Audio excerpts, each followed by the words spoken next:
अस्सलाम वालेकुम। হ্যালো, আসসালাম ভাই জি জি।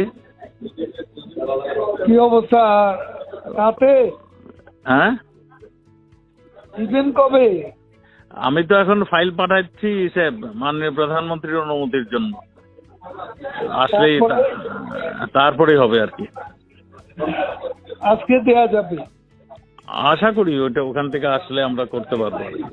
এখন উনি কখন আচ্ছা, সাইন করে আমরা একটা পাঠান। র্যালি করতে চাইছিলাম, এটা আচ্ছা, কাল না করে শুক্রবারে করবো ঢাকা। করেন করেন করেন।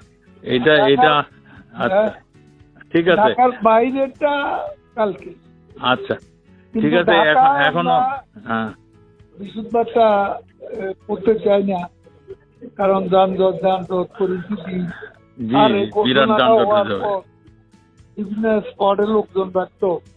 জি জি আচ্ছা, আরেকটা বিষয়, জি। হারুন বেদি সরা দিচ্ছেন। উনি তো খুব অ্যাডামেন্ট, আমরা সরাই নেই। ওই রাখছে, ডিএমপিতেই রাখতেছি। উনি বলছিলেন অন্যখানে দিতে, আমি ডিএমপিতেই রেখে দিচ্ছি। তার শুধু তার মানে দেশটা পরিবর্তন করে দিচ্ছি। এখানে তো একটা ডিমোরালাইজ হয়ে যাবে আমার পুলিশ, সেটা হবে, যেমন কিন্তু ঠিক। এতগুলো এই যে আমাদের একটু পানি আসছে তো কিছু অ্যারেস্ট করার পর, রাইট। সেটা তো এটা আপনি একটু বলেন। আমি তো বলতে বলতে আমি টায়ার্ড হয়ে গেছি। আপনি একটু না বললে আমি আর সাহস একটু পাচ্ছি। ওয়েট করেন। আচ্ছা, একটা লোকেরে সে কিছু কাজ করছে এবং আপনার পুলিশ ফোর্স তো ডিমোরালাইজ, সব ডিমোরালাইজ হয়ে যাবে। সেটাই আমিও কারো দিয়ে কাজ করাতে পারতেন। আমি তো সেটাই চাচ্ছি, সেটাই বলছি। সেই এখন কথা তো আপনি যা ফিল করেন হ্যাঁ, সেটা আপনি দয়া করে আমার সাথে বলতেছেন, এটা আপনি নেত্রীকে বলে দিবেন। আমি বলছি। তাহলে একটু চিন্তা করতে হবে।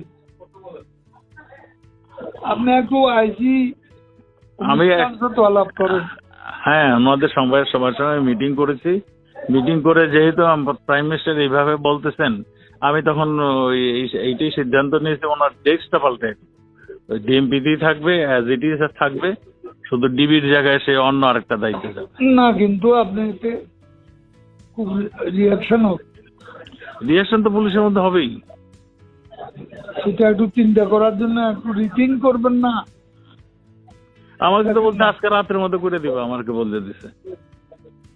আজকে না, 7 দিন ধরে আমাকে বলতেছে, 7 দিন ধরে কন্টিনিউয়াসলি। আমি তো এতদিন করি নাই। ঠিক আছে, একটু চিন্তা করুন। আচ্ছা।